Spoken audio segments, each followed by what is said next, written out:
Today's exposition comes from Ephesians chapter 5, verse 1, which reads, "Therefore be imitators of God as dear children." The word therefore is at the beginning of our verse, and as you've probably come to notice, the word therefore is there quite a bit. Now, the connection between what's coming and what has come before is pretty clear. In the previous verse, the Apostle Paul told the Ephesians that they were to be kind to one another, tender-hearted, forgiving one another, even as God in Christ forgave them. So having provided them with that specific way in which they were to imitate God, he reinforced that via the imperative in this verse, which would have broader and general application than just that. They were to be imitators of God. Now, the Greek word for imitators is the word mimetes. It resembles our English word mimic. And that's what the noun here essentially means. It speaks of one who imitates or mimics.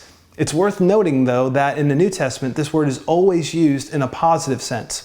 Paul exhorted the Corinthians to be imitators of him.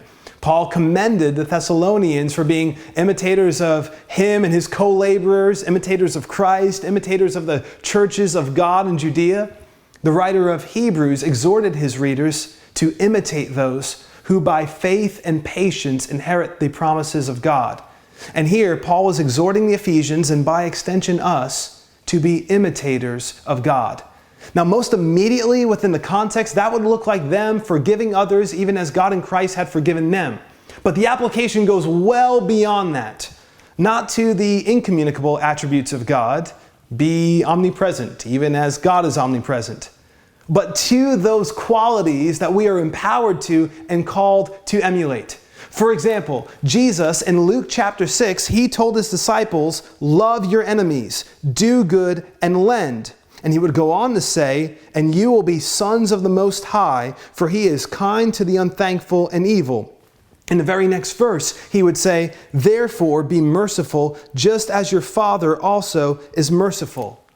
The Apostle Peter in 1 Peter exhorted his readers, "But as he who called you is holy, you also be holy in all your conduct, because it is written, 'Be holy, for I am holy.'"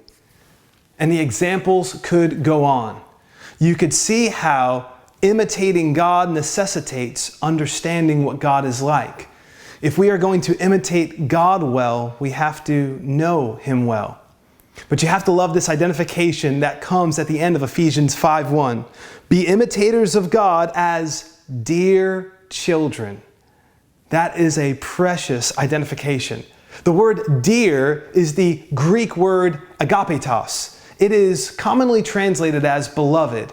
It is the word that is used over and over again in the New Testament when the Father is speaking of his beloved Son. How amazing to think that that word would be applied to us, that we would be called beloved children.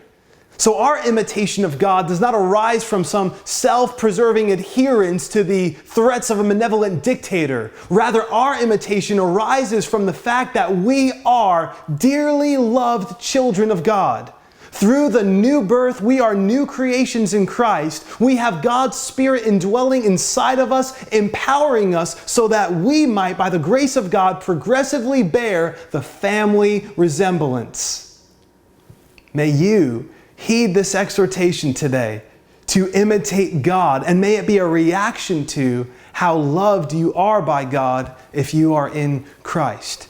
And you may be thinking, wait a minute, I thought I was supposed to imitate Christ as well. Well, you are.